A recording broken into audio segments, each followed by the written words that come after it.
আমি একজন ভার্সিটির লেকচারার, আর তোমরা আমার বিয়ে ঠিক করেছো ক্লাস 10-এর একটা মেয়ের সাথে। তোমাদের মাথা ঠিক আছে? ইরফানের কথা তার মা বিরক্ত হয়ে বলল, আমাকে কেন এসব বলছো? তোমার বাবাকে গিয়ে বলো। তাছাড়া মেয়েটার আর 1 মাস পর এসএসসি এক্সাম, এরপর কলেজে উঠে যাবে, চিন্তা করো না। ইরফান রাগে কথা বলতে পারছে না ঠিক করে। 27 বছরের তাগড়া যুবক সে, বিয়ে করবে না এমন তো বলেনি, কিন্তু তাই বলে একটা বাচ্চাকে বিয়ে? ভাবতেই পারছে না, অসম্ভব। ডান হাতের 2 আঙ্গুল দিয়ে কপাল স্লাইড করতে লাগলো। মেজাজি চুলগুলো কপাল ছুঁয়ে নেমে এসেছে। কনুই পর্যন্ত গোটানো হাতা, কনুই থেকে হাতের কবজি পর্যন্ত হাতের রগগুলো ফুলে ফেপে উঠেছে রাগের প্রভাবে। কপাল থেকে আঙ্গুল সরিয়ে ঝাঁকড়া চুলের ভাঁজে একবার হাত চালিয়ে নিজেকে শান্ত করার বৃথা চেষ্টা চালালো, তবে তাতে সফল হলো না বিন্দুমাত্র। হঠাৎই বসা থেকে দাঁড়িয়ে কিছুটা আওয়াজ তুলে রাগ মিশ্রিত কণ্ঠে বলল, আই থিঙ্ক তোমার আর বাবার ব্রেন ড্যামেজ হয়েছে। এই একটা বাচ্চাকে আমার কোলে তুলে দিতে চাইছো? রেডি হয়ে থেকো, আমি তোমাদের ডক্টরের কাছে নিয়ে যাব, ওকে? ইরফান নওয়াজের মা রুমা নেওয়াজ ছেলের কথায় তপ দেখিয়ে চেয়ে আছে। তার ছেলে মেয়েটাকে বিয়ে করবে না বলে তাদের মেন্টাল বানিয়ে দিচ্ছে। অতঃপর রেগে বলল, তুমি লিমিট ক্রস করছো ইরফান। এটা কী ধরনের কথা? তোমার বাবা আর মেয়ের বাবা ছোটোবেলায় একসাথে পড়েছে, খুব ভালো বন্ধু ছিলেন তারা। এরপর হঠাৎই মেয়েটার বাবা মারা গেল। মেয়ের মা তাকে নিয়ে চিন্তায় থাকে। তাছাড়া তোমার বাবার বন্ধু তোমার বাবাকে অনেক হেল্প করেছে, তার সামান্য প্রতিদান এভাবে দিতে চাইছে, তুমিও মেনে নাও। ইরফান দুহাতে মাথার চুল টেনে বলল, উফ, বাবা ঋণ শোধ করবে তো আমাকে কেন বলির পাঠা বানাচ্ছে? যেহেতু বাবার ঋণ শোধ করতে হবে, তো বাবাই বিয়েটা করে নিক। আমি কোনো বাচ্চাকে বিয়ে করে তাকে কোলে তুলে ফিডার খাওয়াতে পারবো না, সরি। ছেলের কথা রুমা নেওয়াজ বিস্ময়ের চোখ বড় বড় করে তাকালো। ইরফানকে ধমকে বলল, কি বলছো, বুঝে বলছো? ইরফান নিজেও থতমত খেয়ে গিয়েছে কথাটা বলে। রাগে কি বলে ফেলেছে নিজেই বুঝতে পারেনি। মাথা নিচু করে চোখ বুজে ফোঁস করে শ্বাস ফেলল। পেছন থেকে ইরফানের বাবা তারেক নেওয়াজ গম্ভীর গলায় বলে, তোমাকে বিয়েটা করতে হবে ইরফান। তোমার কোনো ফ্রেন্ডকে ইনভাইট করতে চাইলে করতে পারো। আগামীকাল রাতের মধ্যেই আমরা বোমাকে নিয়ে রওনা হব ইনশাল্লাহ। ইরফান অদ্ভুতভাবে তার বাবার দিকে তাকালো। 2 দিন হলো গ্রামে এসেছে তারা, মূলত ইরফানের ফুপুর বাড়ি গ্রামে। মাঝে মাঝে আসা হয়, তবে এইবার এসে তার গলায় বাচ্চা ঝুলিয়ে দিবে জানলে এই গ্রামে পা রাখত না। বাবার দিকে তাকিয়ে রেখে বলল, বাবা তুমি কি জানো তোমার ফ্রেন্ডের মেয়ের জন্য আমার চাকরি চলে যেতে পারে? এরপরও তুমি আমার সাথে একটা বাচ্চাকে জড়াতে চাইছো? তারেক নওয়াজ ভাবলেন ছেলের কথা ফেলে দেওয়ার নয়, সময় নিয়ে কি যেন ভাবলেন। এরপর গম্ভীর গলায় বললেন, তোমার ভার্সিটিতে কেউ না জানলেই তো হলো। ও আমার মেয়ের পরিচয় থাকবে। মেয়ের বয়স হলে তোমাদের আনুষ্ঠানিকভাবে বিয়ে হবে ইনশাল্লাহ। তোমার ভার্সিটির সবাই তো বাসায় এসে তোমার বউকে দেখছে, তাই না? ইরফান হাত মুষ্টিবদ্ধ করল। রাগে তার শরীর কাঁপছে। বাবার কথার পিঠে শুধু বলল, আমি কোনো বাচ্চাকে বিয়ে করতে পারবো না, সরি বাবা, আমি আজকেই ব্যাক করব। এই বলে হনহন করে ঘর থেকে বেরিয়ে যায়। তোর বাইকের চাবিটা দে। ইরফানের কথা শুদ্ধ ভ্রুকুচকে তাকালো। সে বাড়ির সামনে রাস্তায় দাঁড়িয়ে আছে, মূলত বাজারের দিকে যাবে বলে। বাইক নিয়েই যাবে। ইরফান শুদ্ধর মামাতো ভাই। শুদ্ধ ইরফান একই ইউনিভার্সিটির লেকচারার। শুদ্ধ ঢাকাতেই থাকে চাকরির সুবাদে। ছুটি পেয়ে ইরফানদের সাথে নিয়ে তাদের বাড়িতে এসেছে। আগামীকাল একসঙ্গে আবার ব্যাক করবে। পকেট থেকে বাইকের চাবি বের করে ইরফানের দিকে বাড়িয়ে দিয়ে বলল, বাজারের দিকে যাব? তুই বাইক চালাবি? ইরফান কোনো কথা বলল না। শুদ্ধর হাত থেকে বাইকের চাবি নিয়ে বাইকে উঠে বাইক স্টার্ট দেয়। শুদ্ধ ভ্রু কুচকালো। ইরফানের কি হয়েছে? মনে হচ্ছে রেগে আছে। বাইকে উঠে বসার জন্য এক পা তুললে ইরফান বাইক এক টান দেয়। শুদ্ধর ডান পা ঠাস করে মাটিতে পড়ে যায়। ছেলেটা তবদা খেয়ে চেয়ে থাকে ইরফানের হাওয়ার বেগে চলে যাওয়ার পথে। উল্টো পড়তে পড়তে বেঁচেছে। এত বড় ছেলে হয়ে এভাবে মুখ থুবড়ে পড়লে মানিজ্যত কিছু থাকতো না। দাঁত কিরমির করে তাকিয়ে রইল ইরফানের অদৃশ্য হওয়ার পানে। কার উপর রেগে আছে কে জানে? সেসব রাগ তার কাছে এসে ঝেড়ে গেল। মামা ডাকে শুদ্ধর হুঁশ ফিরে। তারেক নওয়াজ গম্ভীর গলায় বলে, তোমার ভাইকে বোঝাবে আগামীকাল যেন আমাকে অপমান হতে না হয়, বুঝেছ? শুদ্ধ মাথা নাড়ল, মানে বুঝেছে, কিন্তু কি বোঝাবে সেটাই তো বুঝলো না। আমতা আমতা করে প্রশ্ন করলো, মামা বলছিলাম ইরফানকে কি বোঝাবো? তারেক নেওয়াজ যেতে যেতে বলল, আগামীকাল তোমাদের গ্রামের এক মেয়ের সাথে ইরফানের বিয়ে। শুদ্ধ মুখ গোল করে বলল, ও, এবার বুঝেছি ব্যাপার। বাপ বেটা এই নিয়ে ঝামেলা করছে। বাপ বেটাকে বিয়ে করাবে, কিন্তু বেটার তো বিয়ে করার স্বাদ নেই। বাপ তো বোঝে না, দুজনে যে এক গোয়ালের গরু, দুজনের রাগ জেদ সমান সমান। বাপ বলেছে বিয়ে দিবে মানে দিবি, বেটা বলেছে বিয়ে করবে না মানে করবে না, তাহলে জিতবে টাকে? একটু থেমে গভীর ভাবনা নিয়ে বলল, মামা আমাকে বোঝাতে বলে গেল, ট্রিক্স তো বলে গেল না। বেটাকে নিজের মতো ঘাটতারা বানিয়ে বোঝানোর দায়িত্ব দিচ্ছে আমার উপর, এসব মানা যায়? আমার মামিটাকে জ্বালিয়ে খায়। ইস কি কষ্ট আমার মামির জীবনে, দুই ঘাট তারা টুপ করে এসে কোথা থেকে যে পড়ল। কথাগুলো বিড়বিড়িয়ে বলে নিজেই নিজের মুখ চেপে ধরল। আজ এত বেফাস কথা বের হচ্ছে কেন তার মুখ দিয়ে? বাপ বেটা তাকে একসাথে ধরলে সে পালাবে কোথায়? স্কুল থেকে এসএসসি অ্যাডমিট নিয়ে বাড়ি ফেরার পথে হঠাৎ রাস্তার ওপাশে ফুচকা চটপটির দোকান চোখে পড়ল মাইরার। অনেক দিন পর এই বুড়ো দাদুকে দেখল। কোথায় হারিয়েছিল কে জানে, যদিও তার স্কুলে আসা হয় না। ফাইনাল এক্সামের খুব বেশি দেরি নেই। যাক, আজ তো সে আর দাদু দুজনেই হাজির, তার পছন্দের ফুচকা চটপটি নিয়ে। পেট পুড়ে খেয়ে তবেই আজ বাড়ি ফিরবে। যদিও বাড়ি গেলে তার মা তাকে আরও কিছু আপ্যায়ন করে খাওয়াবে, যা খেলে পেট ভরে না, গা ভরে যায়। মায়ের হাতের স্পেশাল খাবার, যার নাম মা ছাড়া আর কী বা হবে। এসব ভাবনা আপাতত বাদ রাখলো। ফুচকার দিকে তাকিয়ে জিভে জল চলে আসলো। কার্টুনের মতো জিভ বের করে শব্দ করতে ইচ্ছে করলো, কিন্তু এটা তো রাস্তা। এসব বাদ দিয়ে রাস্তার ওপাশে যাওয়ার জন্য দ্রুত কদম ফেলে দৌড় লাগালো। রাস্তার মাঝ বরাবর গেলে হঠাৎ দ্রুতগামী একটি বাইক দ্রুততার সহিত ব্রেক কষল রাস্তার মাঝে, সাদা হিজাব পরিহিত এক রমণীকে দেখে। মায়েরা বাইকের শব্দ পেয়ে ডান দিক ফিরে তাকালে তার চোখ বড় বড় হয়ে যায়।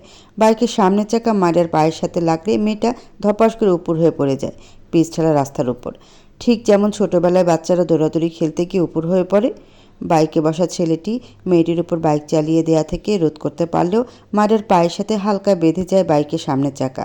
ডান পায়ের গিরার একটু উপরে চাকা দ্বারা বাড়ি খেয়ে মায়েরা কুকড়ে উঠল। ব্যথায় চোখ মুখ কুঁচকে নিল।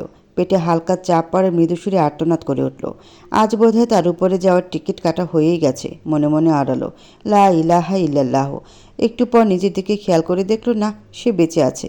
মনে মনে আলহামদুলিল্লাহ পড়ল। রাস্তা পিচের হওয়ায় বেশ ভালোই ব্যথা পেয়েছে। দুই হাঁটুতে বোধহয় ছিলে গেছে। যেখানটা চাকা লেগেছে সেখানে বোধহয় কেটে গিয়েছে। ব্যথায় আখি পল্লব পানিতে ভরে উঠেছে, যেন টোকা দিলে টপাটপ পানি ঝরবে। মায়েরা ধীরে ধীরে ওঠার চেষ্টা করলো। দুই হাতের তালু জ্বলছে। ইরফান বাইক থেকে নেমে দ্রুত পায়ে মায়েরার নিকট এসে দাঁড়ালো।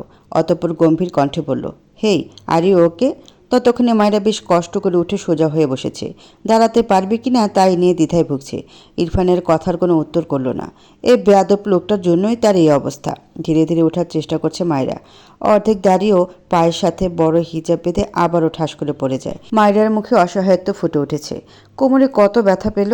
ইরফানের চোখে মুখে বিরক্তির ছাপ স্পষ্ট। রাগ এবং অহমিকা সত্ত্বেও সে মেয়েটিকে যেচে প্রশ্ন করল, কিন্তু মেয়েটি কোনো উত্তর দিল না। ইরফানের মনের মধ্যে এক অদম্য ক্ষোভ জেগে উঠল, যেন মুহূর্তে সে মেয়েটির মুখে একটি থাপ্পড় দিতে পারলে শান্তি পেত। মায়েরা ভাবছে লোকটা যাচ্ছে না কেন। ভাবনার মাঝে তার সামনে একটা হাত নিজের দিকে এগিয়ে আসতে দেখে মায়েরা ভীত হয়। এই লোক তাকে ধরতে আসছে কেন? তার দিকে এভাবে হাত এগিয়ে আনছে কেন? রেগে গেল মেয়েটা। ভয়কে তাড়িয়ে ছেলেটার বাড়ানো হাতের দিকে দৃষ্টি রেখে কণ্ঠে ঝাঁজ নিয়ে বলল, একদম আমাকে ছোবেন না। মেয়েদের ছোঁয়ার অভ্যেস নিয়ে বাইরে বের হন কেন? অসহ্য লোক, যত্ত সব।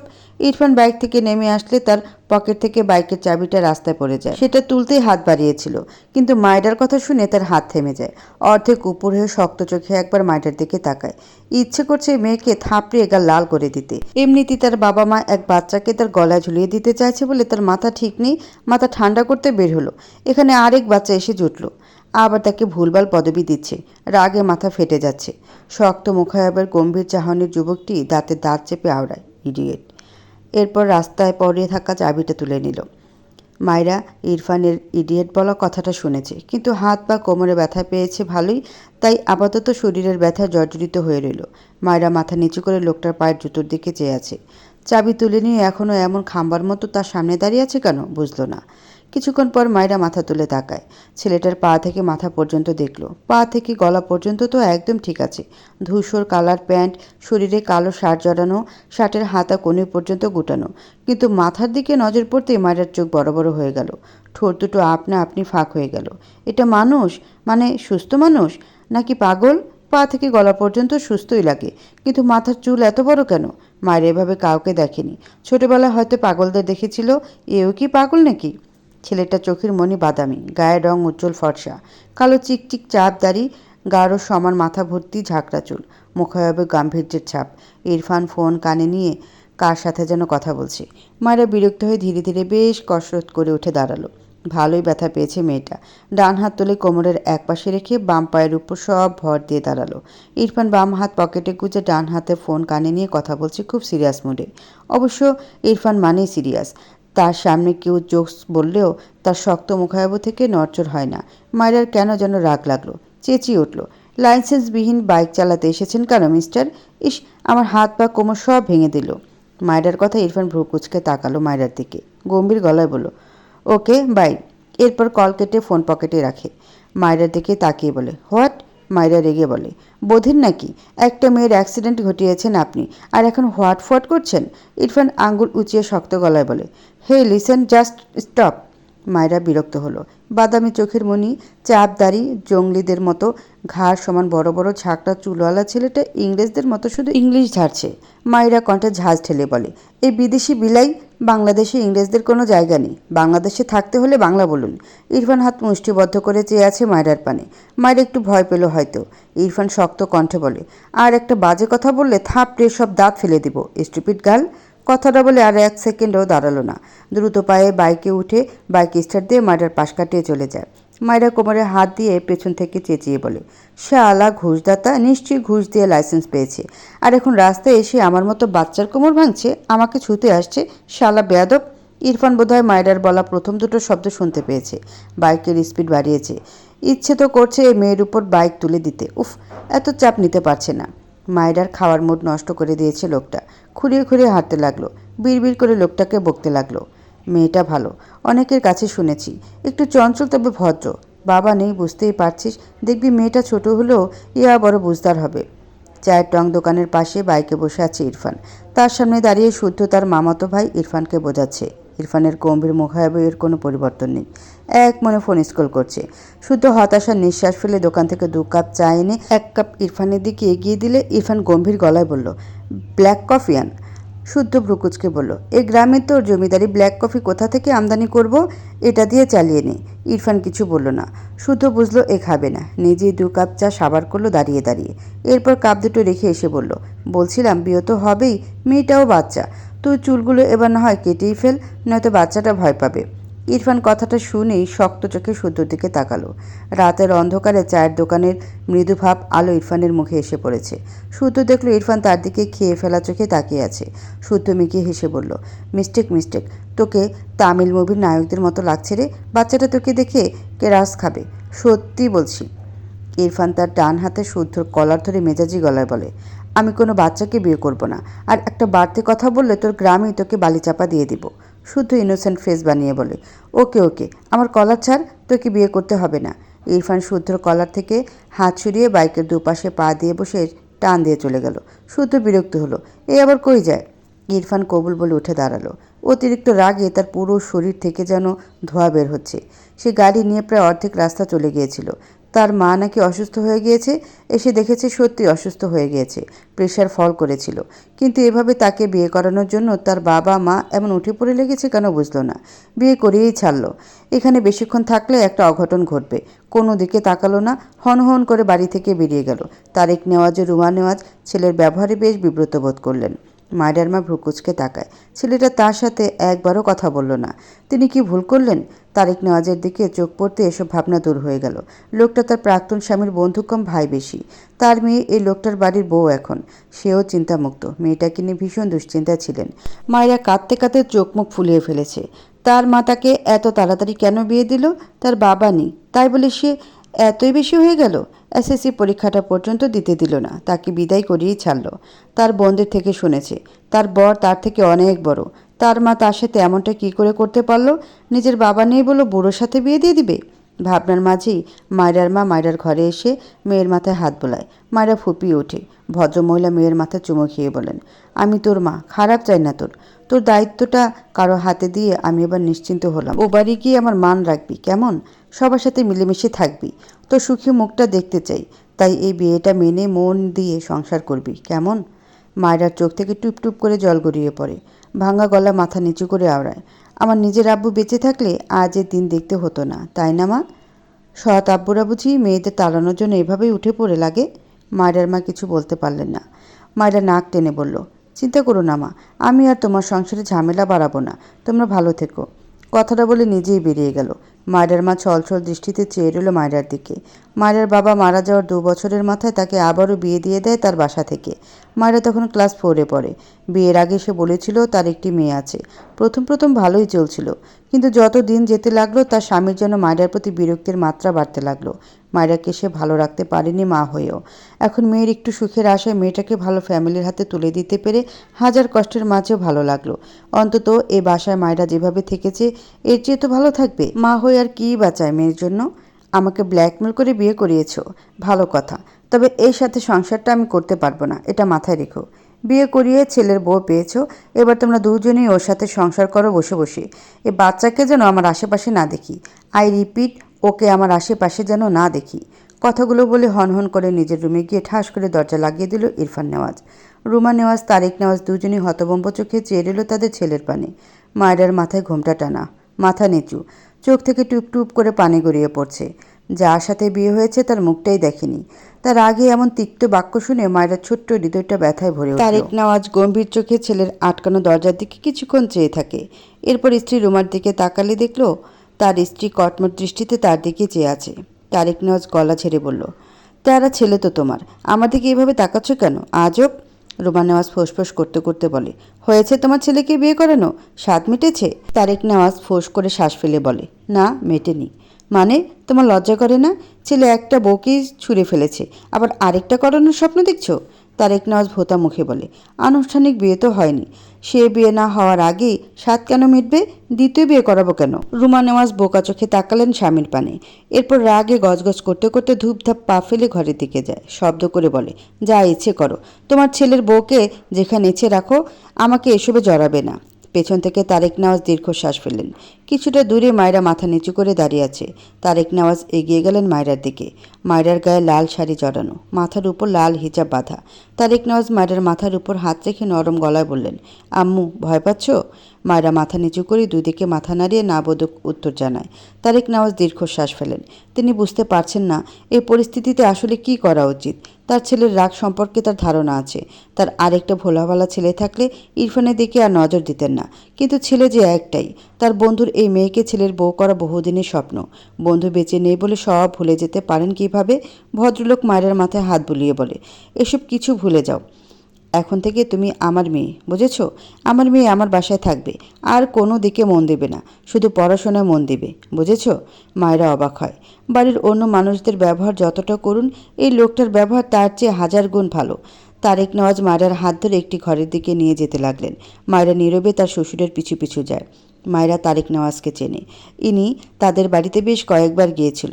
তার ভালো মন্দ জিজ্ঞেসও করত। সবচেয়ে বড় কথা, ইনি যে তার বাবার বন্ধু ছিল এটা সে জানত, কিন্তু তার পরিবারের কাউকে কখনো দেখা হয়নি।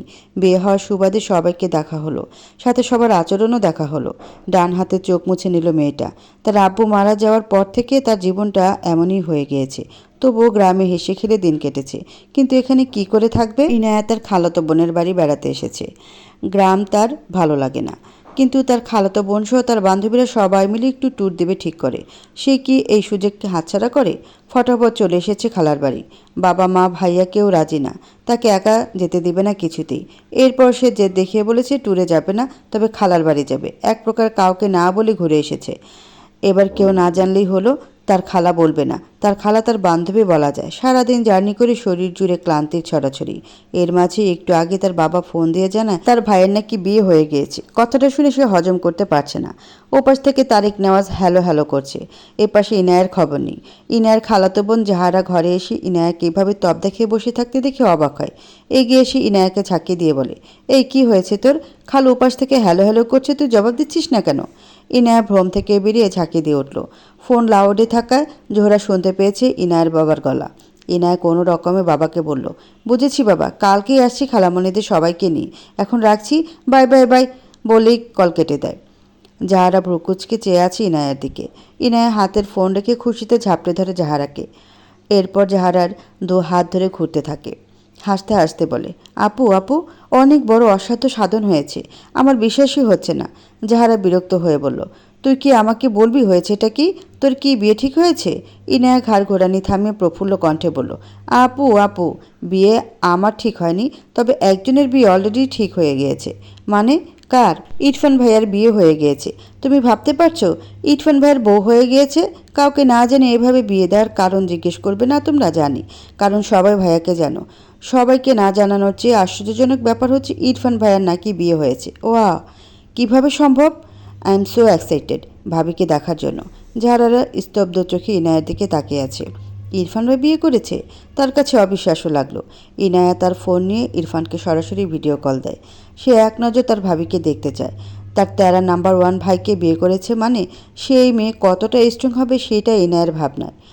ইনায়া ফোন দিলে প্রথমবার রিসিভ হয় না। মেয়েটার মন খারাপ হয়, ফোন রেখে দেয়। মন খারাপ করে জাহারার দিকে তাকিয়ে বলে, আজ ওদের বিয়ের প্রথম রাত, আমার হয়তো কল করা উচিত হয়নি, তাই না আপু? আসলে অ্যাক্সেপ্টমেন্টে কল দিয়ে দিয়েছি। তখনই ইনায়ার ফোন বেজে ওঠে। ইনায়া দ্রুত ভাইয়ের কল রিসিভ করে কিছু বলার আগেই ইরফান গম্ভীর গলায় বলে, ট্যুর কেমন হলো? ইনায়ার হাসি হাসি মুখটা মুহূর্তেই চুপসে যায়। ঢোক গেল মেয়েটা। তার ভাই কিভাবে জানলো সে ট্যুরে গিয়েছিল? সে তো কাউকে বলেনি। ইরফান টেবিলের উপর ল্যাপটপ রেখে সোফায় বসে ভার্সিটির কাগজপত্র গুছিয়ে রাখছিল। ইনায়ার নীরবতায় কাজ করতে করতে গম্ভীর গলায় বলে, বাসা থেকে বের হওয়া এটাই লাস্ট ছিল তোর।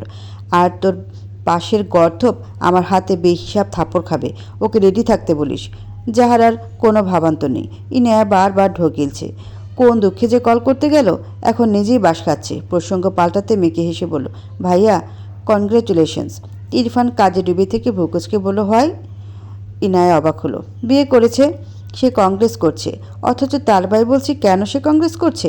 তার মাঝে আবার এসব কাজবাজ করছে। নতুন বউ রেখে এসব কী করছে তার ভাই? ভাবনা রেখে বলল, ভাবিকে দেখতে চাই। ক্যামেরাটা একটু ঘোরাবে ভাইয়া? ইরফানের হাত থেমে যায়। ভ্রু কুচকে ল্যাপটপের দিকে তাকিয়ে বলে, কার ভাবি? ইনায়া বিরক্ত হয়ে বলে, আমার ভাবি, তোমার বউ। কথাটা শোনার সাথে সাথে ইরফান রেগে ল্যাপটপ ঠাস করে বন্ধ করে দেয়। ওপাশে ইনায়া তবদা খেয়ে যায়। কি হলো? জাহারার দিকে খেয়াল করলে দেখলো সে উল্টো ঘুরে শুয়ে পড়েছে। ইনায়া এগিয়ে গিয়ে বলল, জাহারা আপু, ভাইয়া তো রেগে গেল। যাহারা কোনো কথা বলল না। ইনায়া হতাশার শ্বাস ফেলে বলে, ভাইয়া হয়তো শুধু কবুল বলেছে, বউ মানছে না। এখন কি হবে? যাহারা উৎফুল্ল হয়ে বলল, সত্যি? ইনায়া ঝাঁকি দিয়ে ওঠে, বুকে থুতু দিয়ে বলে, তাই তো মনে হলো, কিন্তু তুমি খুশি হচ্ছ কেন? যাহারা থতমত খেয়ে মন খারাপ করে বলল, এমনি, তুই ঘুমা। গত 2 ঘন্টা যাবৎ ইরফান বেলকনিতে পায়চারি করছে। তার মাথায় আগুন জ্বলছে। কাজে ব্যস্ত হয়ে ভুলেই গিয়েছিল তার গলায় বাচ্চা ঝুলেছে। ইনায়া বলে মনে পড়ল। তারপর থেকে অসহ্য লাগছে। শরীর থেকে শার্ট খুলে ফেলেছে। উদাম শরীরে বিন্দু বিন্দু ঘাম জমেছে। ইরফান ফোঁস করে শ্বাস ফেলে দ্রুত পায়ে ওয়াশরুমে যায়। শাওয়ার অন করে দেয়। চোখ বুজে পুরো 30 মিনিট স্ট্যাচু হয়ে দাঁড়িয়ে থাকে। শক্তপোক্ত শরীর বেয়ে পানির কণা চুয়ে চুয়ে পড়ছে। ইরফানের রাগ যেন কমার নয়। রাগের চোটে হাত মুঠো করে দেয়ালে দুটো পাঞ্চ মারে। নিজেকে বৃথা সামলানোর চেষ্টা করে। এরপর সাহস শেষে বের হয়। রেডি হয়ে বাইরে বেরিয়ে যায়। হাতঘড়িতে একবার সময় দেখল 12:30। মায়েরাকে তার শ্বশুর একটা ঘরে দিয়ে গিয়েছে। কোনো প্রবলেম হলে তাকে জানাতে বলেছে। শাড়ি পাল্টে একটা সালোয়ার কামিজ পরে নিল। এরপর নামাজ পড়ে নিল মায়েরা। অতিরিক্ত কান্নার ফলে মাথা ব্যথা বেড়েছে। তার ব্যাগে টাফনিল থাকে সবসময়। অতিরিক্ত কান্নার ফলে মাঝে মাঝে এই টাফনিল তার প্রয়োজন পড়ে। আশেপাশে তাকালো, কোথাও পানি নেই। তাই ঘর থেকে বেরিয়ে এলো। ডাইনিংয়ে পানি আছে নিশ্চয়ই। জিরো বাতির আলোয় ডাইনিং আবছা আলোয় ভরপুর। সবাই হয়তো ঘুমিয়ে পড়েছে। মায়েরা লাইট জ্বালালো না। জিরো বাতির আলোয় যা দেখতে পাচ্ছে সে আলোতেই পা টিপে টিপে এগোয়। পাছে কেউ জেগে না যায় সেই ভয়ে। ডাইনিং টেবিলের উপর এক ঝক ভর্তি পানি পেয়ে খুশি হলো মেয়েটা। কোনো দিকে না তাকিয়ে উল্টো ঘুরে আসতে নিলে হঠাৎই শক্ত কিছুর সাথে তার পিঠ ধাক্কা খায়। মায়েরা ভয় পেয়ে যায়। এমনিতে চারদিকে অন্ধকার। ভয়ে ভয়ে চারপাশে একবার চোখ বোলালো। পেছনে ফেরার সাহস পাচ্ছে না। বারবার ঢোক গিলছে। এক হাতে জগ, আরেক হাতে মুখ চেপে আছে। এক্ষুনি গলা ফেটে চিৎকার দিলে কি বাজে অবস্থা হতো। ইরফান বাইরে বেরোচ্ছিল। হঠাৎই তার পিঠে এসে কিছু ধাক্কা লাগে। ভ্রু কুচকে পিছন ফিরে তাকায়। ঝাপসা আলোয় বুঝলো কোনো মেয়ে। গোসল করে মাথা ঠান্ডা না হলেও শরীর ঠান্ডা হয়েছিল। কিন্তু যখন বুঝলো সে বাচ্চা মেয়েটা, এটা রাগ যেন তরতর করে বেড়ে আবারও শরীর উত্তপ্ত হতে লাগলো। আপাতত বাসায় তার বাবা মা ছাড়া কেউ নেই। বাকি এই উটকো ঝামেলা। ইরফান মেয়েটাকে না দেখলো খুব ভালোই বুঝলো এটাই সেই মেয়ে। মায়েরার মাথা ব্যথা সারানোর ইচ্ছে পালিয়েছে। সে এখান থেকে পালাতে পারলে বাঁচে। দৌড় দেওয়ার জন্য এক পা বাড়ালে ইরফান মায়েরার কোমর সমান ঝুঁটি করা চুল টান হাতে টেনে ধরে। হাতে ঘুরে দুবার পেঁচায়। মায়েরা ব্যালেন্স রাখতে না পারে এবার ইরফানের বুকে গিয়ে ধাক্কা খায়। ইরফান বাম হাতে মায়েরাকে ঠেলে তার থেকে থেকে সরিয়ে দেয়, তবে চুলের গোছা ছাড়ে না। শক্ত হাতে চুলের গোছা ধরে দাঁতে দাঁত চেপে নিরেট কণ্ঠে বলে, সামনে আসতে নিষেধ করেছি, এজন্য পিছিয়ে এসেছ? মায়েরা কেঁপে ওঠে। সে বুঝলো এটা তার স্বামী নামক জম। ইরফান একই কণ্ঠে বলে ওঠে, আনসার মি। মায়েরা জিভ দিয়ে ঠোঁট ভেজায়। চুলের গোছা শক্ত হাতে ধরায় ব্যথায় পায় মেয়েটা। দু হাতে জগ চেপে কিছু বলতে চায়, তার মাঝে ইরফান দাঁতে দাঁত চেপে বলে, আর একবার যদি দেখেছি আমার সামনে পিছে ডানে বামে এসেছো তো থাপ্পড় দিয়ে সব দাঁত ফেলে দিব। ড্যামিট। কথাটা বলেই মায়েরাকে এক প্রকার ছুঁড়ে ফেলে সামনের দিকে। মায়েরা কয়েক পা এগিয়ে পড়তে পড়তে বেঁচে যায়। জগের পানি থেকে কিছুটা পানি তার জামায় পড়ে যায়। মায়েরা রাগ লাগলো। সে পানি নিতে এসেছিল, এই বেয়াদব লোকের সামনে পিছনে ডানে বামে কেন যাবে? রাগে উল্টে ঘুরে দাঁড়ায়। আবছা আলো দেখলো পিছন থেকে লোকটির অবয়ব বেরিয়ে যাচ্ছে। মায়েরা হাতে থাকা জগের পানি ইরফানের দিকে ছুঁড়ে মারে। ইরফানের পা থেমে যায়। মায়েরাকে আর কে পায়? ডান হাতের জগ শক্ত করে ধরে বাম হাতে স্যালাড কিছুটা উঁচু করে ধরে দৌড় তার ঘরের দিকে। যেতে যেতে পিছু ফিরে বলে, আপনার পিছনে সামনে ডানে বামে যাওয়ার কোনো ইচ্ছে নেই আমার। অমন ভদ্র বাবার এমন বেয়াদব ছেলে কিভাবে হয়েছে আল্লাহই জানে। কথাগুলো বলাও শেষ, তার ঘরে পৌঁছানোও শেষ। ঠাস করে দরজা লাগিয়ে দরজা ছিটকিনি লাগিয়ে স্বস্তির নিঃশ্বাস ফেলল মায়েরা। এদিকে ইরফান সাপের মতো ফোঁসফোঁস করছে। মাত্র গোসল করে বেরোচ্ছিল, আর এই বেয়াদব মেয়ে তার গায়ে পুরো এক জগ পানি ঢেলে দিয়েছে। আবার তাকে বেয়াদব বলে গেল। ইচ্ছে করছে দরজা ভেঙে ওই মেয়েকে পাগলা কুকুরদের মাঝে ছেড়ে দিয়ে আসতে। ধূপধাপ পা ফেলে বাইরে বেরিয়ে যায় ইরফান। দরজা আটকে দু হাতে ঝাঁকড়া চুল টেনে ধরে। কয়েকবার এপাশ ওপাশ করে গায়ের জোরে দরজায় একটা লাথি বসায়। হিসিয়ে একা একাই বলে, I will just kill you idiot girl. এরপর গাড়ি নিয়ে বেরিয়ে যায় ইরফান। এদিকে মারে অসহায় চোখে জগের দিকে তাকিয়ে থাকে। পানি নিতে গিয়ে ফাঁকা জগ নিয়ে চলে আসলো। আবার তার রাগও হলো। কী পরিমাণ খারাপ হলে বিয়ের রাতে বউকে অস্বীকার করে? অমন বোরের পিছনে মায়েরা ঘুরবে? সে অত সস্তা নাকি? ঠিক করেছে পানি ছুঁড়েছে, যা বলেছে সেটাও ঠিক বলেছে। সে অত সাদাসিধে নয়। কিন্তু সে যা করলো আর বলল আগামীকাল তার কী হবে তা ভেবেই একটা ঢোক গেল। আবার ভাবলো কিছুই হবে না, এই লোকের বাবা খুব ভালো। এটা ভেবে একটু সাহস উদয় হলো তার মনে। মাথা ব্যথা বাড়তে লাগলো মায়েরার। পানি ছাড়া কীভাবে ওষুধ খাবে? বিরক্তির নিঃশ্বাস ফেলে গিয়ে শুয়ে পড়ল। এই মাথা ব্যথায় আজ আর ঘুম হবে না। উফ। অনবরত বেল বাজানোর শব্দে শুদ্ধ বারবার এপাশ ওপাশ করছে। ঘুমের মাঝে বিড়বিড় করলো, কোন মাতাল রে? মাঝরাতে আমার বাড়ি এসে মাতলামি করছিস? বেটা বেয়াদব, যা ভাগ। বিড়বিড় করতে করতে আবারও ঘুমিয়ে যায় শুদ্ধ। না, থামাথামির নাম নেই। শুদ্ধ বিরক্তিতে চোখ মুখ কুচকে পিটপিট করে চোখ খুলে তাকায়। পাশ থেকে ফোন নিয়ে সময় দেখলো 1:20। শুদ্ধ অলসতা ছেড়ে উঠে দাঁড়ালো। ঘুম ঘুম ভাব নিয়ে দরজা খুলে সামনে তাকিয়ে ইরফানকে দেখে তার ঘুম উবে গেল। বউকে রেখে তার কাছে এসেছে কেন? নাকি সে তার ভাইকে একটু বেশি মিস করছে বলে মাতালকে ইরফান রূপে দেখছে? নিজের ভাবনা নিজেই বিরক্ত হলো। সে একে মিস করবে কোন দুঃখে? এর ঝাড়ি আবার কোন বলদ মিস করবে? দু হাতে চোখ কষতে বলে, কে তুমি বৎস? ইরফান বিরক্ত হয়ে সুতোর পাশ কেটে ভেতরে গেল। সুতো দরজা আটকে পিছু পিছু আসতে আসতে বলল, কী রে, উত্তর দে। এত রাতে এখানে কি? বউ বের করে দিয়েছে? ছি ছি ছি, একটা বাচ্চা তোকে বের করে দিল? বিয়ে করতে না করতেই হাল। ইরফান রেগে সুতোর কলার ধরতে নিলে শুদ্ধ মেকি হেসে বলে, শরীরে কিছু নেই, কলার কই পাবি? তোর প্রবলেম হলে আমি শার্ট পরছি। ইরফান শুদ্ধর মাথার চুল মুষ্টি করে ধরে দাঁতে দাঁত চেপে বলে, আর একটা বাজে কথা বলবি না। স্টপ। শুদ্ধ কাঁদো কাঁদো মুখ করে বলল, ঠিক আছে ঠিক আছে, আমার সব এমন টানাটানি করার কোনো মানে হয়? শার্ট চুল কবে না জেনে বই সম্পদ ধরেও টান দিয়ে দিস। সর সর। ইরফান ফোঁস করে শ্বাস ফেলে বলল, এই বেয়াদব ভাঙ্গা রেডিওকে কিছু বলেও লাভ নেই।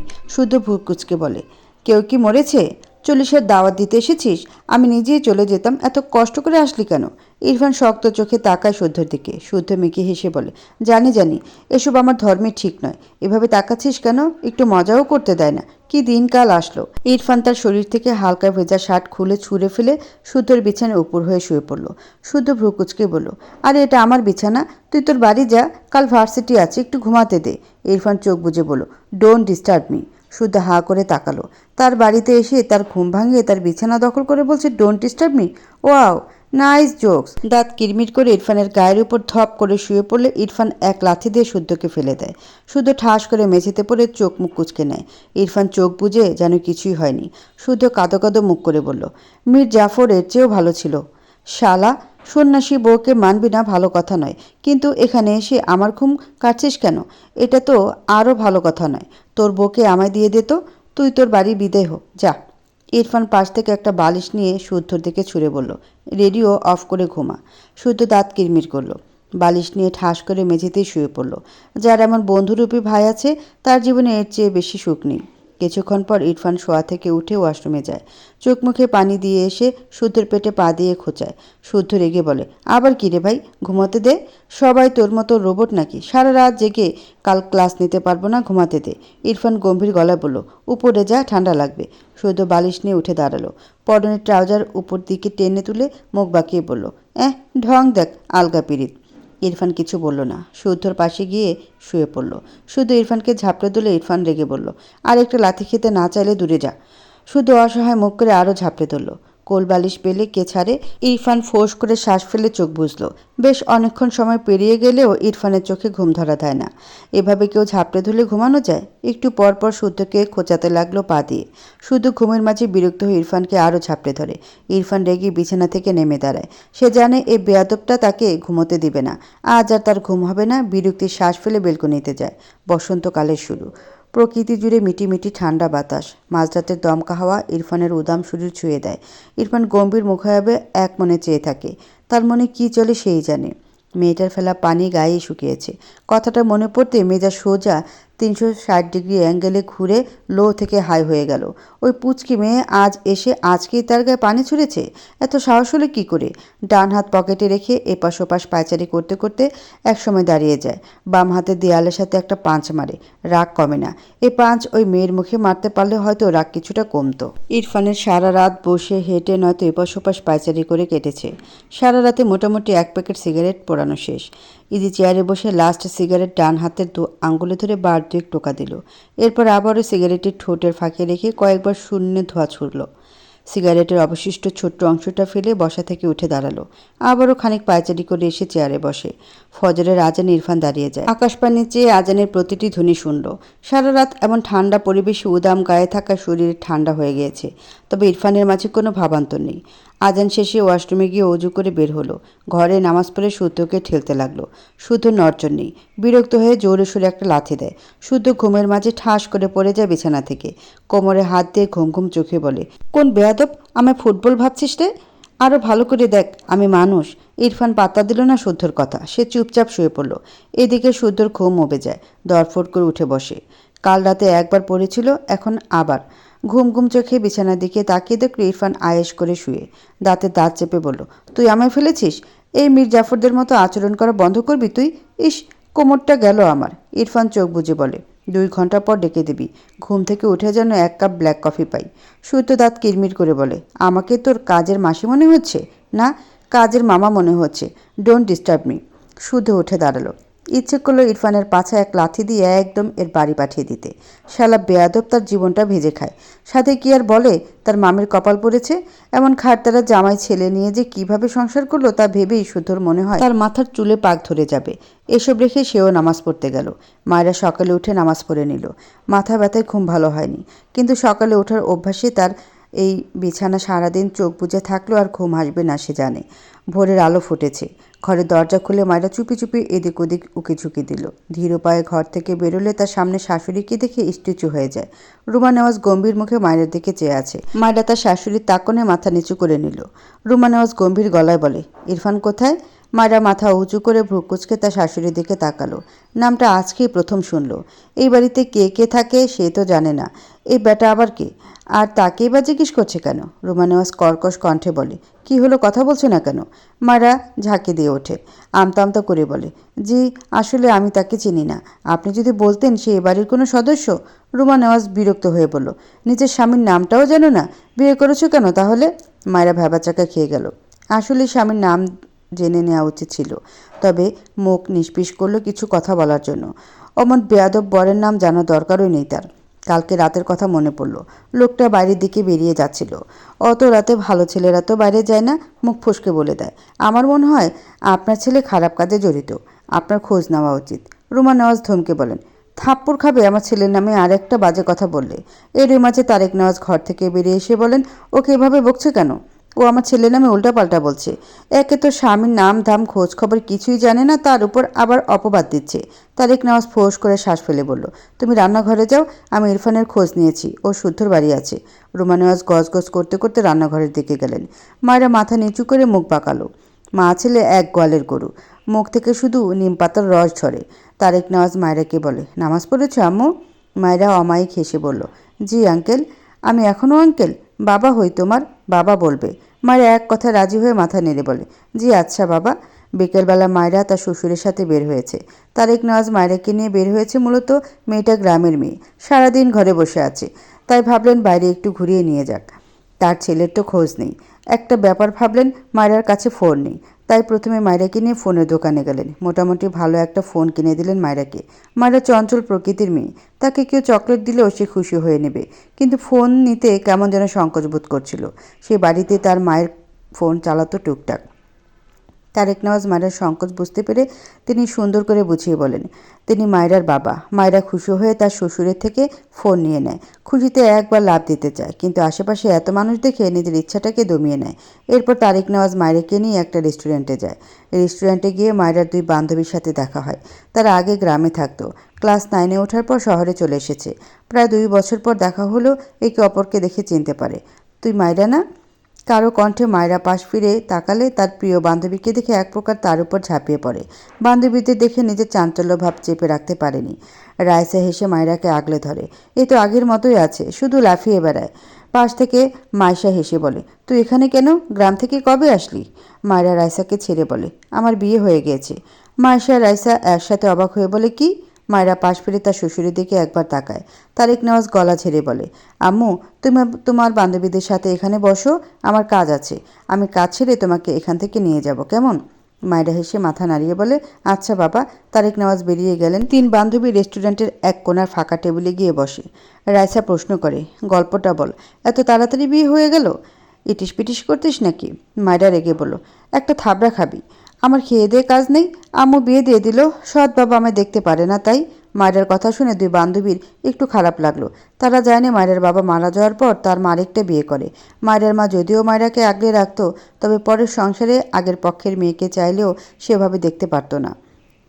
রাইসা মাইশা মন খারাপ করে বলল, বুঝেছি, আচ্ছা বাদ দে, বিয়ে তো শহরে হয়েছে, ফ্যামিলি ভালোই হয়তো। জামাই কি হ্যান্ডসাম নাকি টাকলু মামা? মায়রা ইনোসেন্ট ফেস বানিয়ে বলল, জানি না, শুধু জানি বুড়ো। মাইশা গালে হাত দিয়ে বলল, শেষমেশ বুড়ো? তুই দেখিসনি কেন? মায়রা এত সব বলতে চাইল না, ব্যাপারটা এড়িয়ে গিয়ে বলল, তোদের খবর বল, পরীক্ষার প্রিপারেশন কেমন?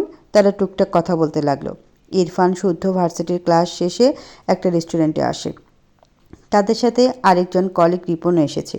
ইরফান গম্ভীর মুখে রেস্টুরেন্টের ভেতরে প্রবেশ করে। এদিকে শুদ্ধ রিপনদের কথা শেষ নেই। ইরফান যেমন স্বল্পভাষী গম্ভীর স্বভাবের, শুদ্ধ আর রিপন তেমনি ইরফানের উল্টো ক্যারেক্টার। ইরফানেরা মায়রাদের ডান পাশে ঠিক একটা টেবিলের পরে টেবিলে গিয়ে বসে। শুদ্ধ আর রিপন মায়রাদের থেকে পিঠ ফিরিয়ে বসেছে। অপর পাশে ইরফান। এদিকে মায়রার 2 বান্ধবী ইরফানদের থেকে পিঠ ফিরিয়ে বসেছে, আর মায়রা বসেছে ইরফানের মুখোমুখি হয়ে। মাঝে খুব বেশি ব্যবধান নেই। মায়রা কথা বলতে বলতে হঠাৎই সামনের দিকে চোখ পড়লে তার চোখ বড় বড় হয়ে যায়। ভীত কণ্ঠে বলে, বান্ধবী, এখানে পাগল এসেছে, পাগল, চল পালাই। মাইশা বলে, কোথায়? মায়রা ডান হাতের আঙ্গুল দিয়ে ইরফানের দিকে ইশারা করে দেখালো। মাইশা রাইসা দুজনে উল্টে ঘুরে তাকালো। মায়রার ভয়েস মোটামুটি জোরে ছিল, যার ফলে কথাটা ইরফানদের কানে পৌঁছায়। শুদ্ধ আর রিপন উল্টে ঘুরে তাকায়। ওইদিকে ইরফানও মায়রার দিকে ভ্রুকুচকে চেয়ে আছে। মায়রা ইরফানের দিকে তাক করে রাখা আঙ্গুল এখনও নামেনি। মাইশা রাইসা ভ্রুকুচকে বলল, আরে কোথায় পাগল, ভদ্রই তো লাগে। আরে এমন বড় চুল কতজন তো স্টাইল করে রাখে, আবাল। কথাটা বলে এদিক ফিরে মায়রার দিকে তাকালে দেখলো মায়রা এখনও হাবার মতো ইরফানের দিকে আঙ্গুল তাক করে আছে। রাইসা নিজের কপালে একটা বাড়ি মেরে মায়রার হাত নামিয়ে দিয়ে বলে, আর এভাবে আঙ্গুল তুলে আছিস কেন? কি বলবে মানুষ, আজব। ইরফান শক্ত চোখে মায়রার দিকে চেয়ে আছে। শুধু ভ্রুকুচকে বিড়বিড় করে বলল, যাক, কেউ একজন তো চিনতে পারলো আমাদের সাথে এক পাগল ঘোরাঘুরি করে। ইরফান হঠাৎই বসা থেকে দাঁড়িয়ে যায়। রিপন শুদ্ধর পিঠে একটা থাপ্পড় দিয়ে বলে, এমনিতেই রেগে আছে, শুনলে তোর 12টা আগে বাজাবে। কথাটা বলে নিজেও দাঁড়িয়ে ইরফানের পাশে এসে দাঁড়ায়। ইরফান হাত মুষ্টিবদ্ধ করে মায়ের দিকে চেয়ে যেন টুপ করে গিলে খাবে। মায়েরা ভীতু চোখে ইরফানের দিকে তাকিয়ে আছে, ভয়ে কাঁপছে। পাগলকে পাগল বলে খেপিয়ে দিয়েছে, এখন তার কি হবে?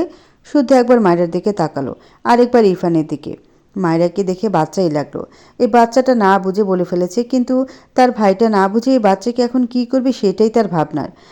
ইরফান মায়রার দিকে এগিয়ে যেতে নিলে শুদ্ধ দ্রুত ইরফানের সামনে দাঁড়িয়ে বলে, মেয়েটা ছোট, এখানে সিনক্রেট করিস না, বাদ দে।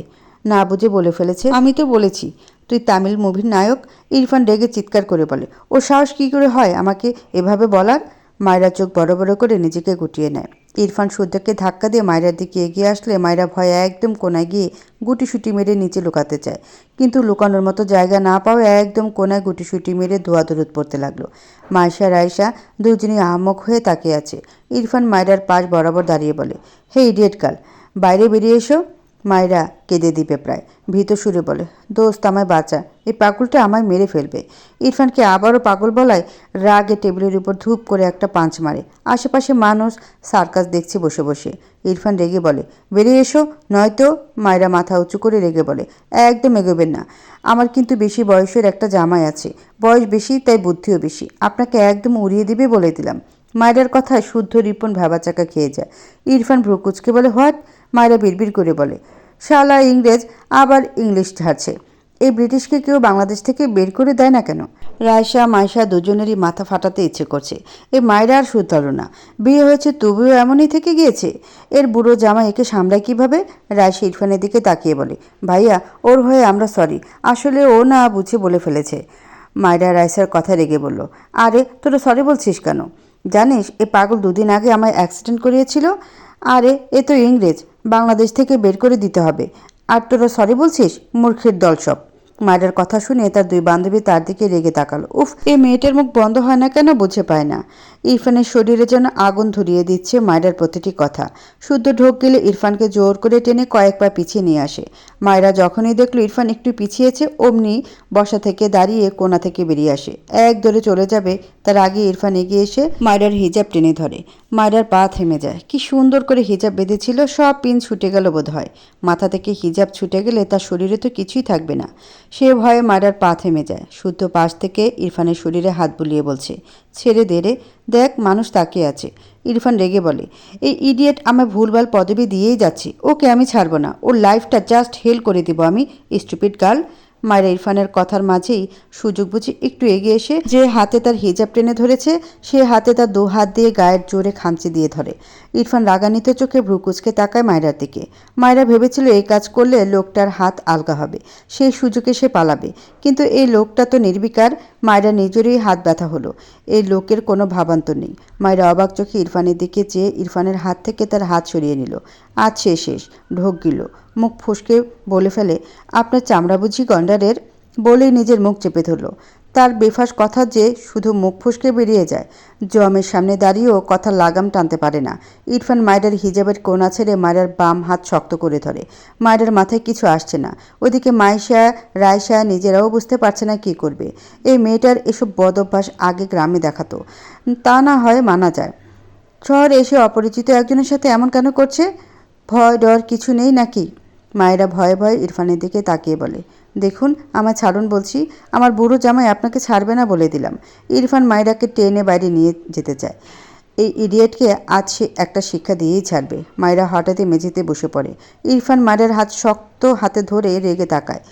শুদ্ধ আর রিপন হাঁ করে চেয়ে আছে মায়ের দিকে। এটা কি ভাই? মায়ের ইনোসেন্ট ফেস বানিয়ে শুদ্ধর দিকে তাকিয়ে বলে, ভাইয়া আপনাকে দেখেই বুঝেছি আপনি হাই লেভেলের ভালো, দয়া করে আমায় বাঁচান আপনার পাগল বন্ধুর হাত থেকে। শুদ্ধ চোখ বড় বড় করে তাকালো মায়ের দিকে। কি সাংঘাতিক মেয়ে, কন্টিনিউয়াসলি ইরফানকে পাগল বলে যাচ্ছে, আবার তাকে পামও দিচ্ছে যেন বাঁচিয়ে দেয়। শুদ্ধ মনে মনে হাসলো। কোন বুড়োর বউ এই মেয়ে? তার তো দুঃখ হচ্ছে সে বুড়োর জন্য। ভাবনা রেখে ইরফানের হাত ধরে বলে, আরে বাচ্চা মেয়ে ছেড়ে দে। ইরফান মায়রার হাত ছাড়লো ঠিকই, কিন্তু আবারও মায়রাকে ধরতে গেলে মায়রা দ্রুত বসা থেকে উঠে এক দৌড় দেয়। ছাড়া পেয়েছে 1 সেকেন্ডের জন্য, সেই সুযোগ কাজে লাগাবে না? কোনো দিকে না তাকে এক দৌড়ে বাইরে বেরিয়ে যায়। ইরফানের হাত ফসকে যায়। মায়রা ততক্ষণে রেস্টুরেন্টের বাইরে চলে গিয়েছে। ইরফান শক্ত চোখে মায়ের দিকে তাকিয়ে থাকে। সুতা হা করে মায়ের দৌড়ে পরাক পার হওয়ার দৃশ্য দেখল। বাদর এক দৌড়ের স্পিড এই মেয়ের চেয়ে কম হতো। চোখের পলকে হাওয়া। ইরফান রাগে গজগজ করতে করতে শুদ্ধ শার্টের কলার ধরে বলল, ওকে ছাড়বো না আমি। শুদ্ধ ভ্রুকুচকে বলল, আমার শার্ট ধরে বলছিস ওকে ছাড়বো না? এসব কোন নীতি ফলো করে করিস বলবি? ইরফান বিরক্তির রাগে শুদ্ধর কলার ছেড়ে হনহন করে রেস্টুরেন্ট থেকে বেরিয়ে যায়। রিপন টেবিলে বসে এদের সার্কাস দেখছিল এতক্ষণ। শুদ্ধ পাশ ফিরে একবার মায়ের বান্ধবীদের দিকে তাকালো। মাইশা ওই দিকে তাকালে শুদ্ধর সাথে চোকাচুকি হয়। শুদ্ধ চোখ সরিয়ে নিয়ে রিপনের পাশে গিয়ে বসে। রিপন একটা স্যান্ডউইচে কামড় বসিয়ে বলে, তোর ভাই কই গেল? শুদ্ধ ডান হাতের শার্টের হাতা গুটাতে গুটাতে বলে, যেখানে খুশি যাক, আমার পেট আগে ভরে, সারাদিন পেটে কিছু পড়েনি। রিপন অপর পাশে খেয়াল করলে দেখলো সেই মেয়ের দুই বান্ধবীর মাঝে একজন শুদ্ধর দিকে তাকিয়ে আছে তো আছেই। রিপন মিটিমিটি হেসে বলল, আই থিঙ্ক তোকে দেখে একজন ক্রাশ খাইছে মামা। শুদ্ধ বিরক্ত হয়ে বলল, খেতে দে। রিপন ভ্রুকুচকে বলল, তুই একটা চান্স নে, বাচ্চা মেয়ে পুরা এই মাক। শুদ্ধ রেগে তাকা রিপনের দিকে। রিপন মুখে লাগাম টানে। শুদ্ধ গম্ভীর মুখে বলে, মেয়েদের রেসপেক্ট করতে না জানলে ওদের নিয়ে কথাই বলবি না। রিপন বোঝানোর সুরে বলে, আরে আমি তো তোর ভালোর জন্যই বলছি, নেগেটিভ মিন করে কিছু বলিনি। শুদ্ধ খেতে খেতে বলে, তোকে চেনা আছে, নতুন না, আর আমাকে এসবে জড়াবি না, সময় মতো সোজা বিয়ে করে নিব।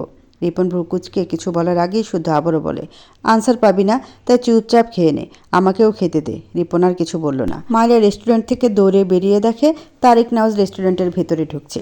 মায়েরা দ্রুত তার শ্বশুরের হাত ধরে বলে, বাবা আমাদের কথা শেষ, বাড়ি চলুন।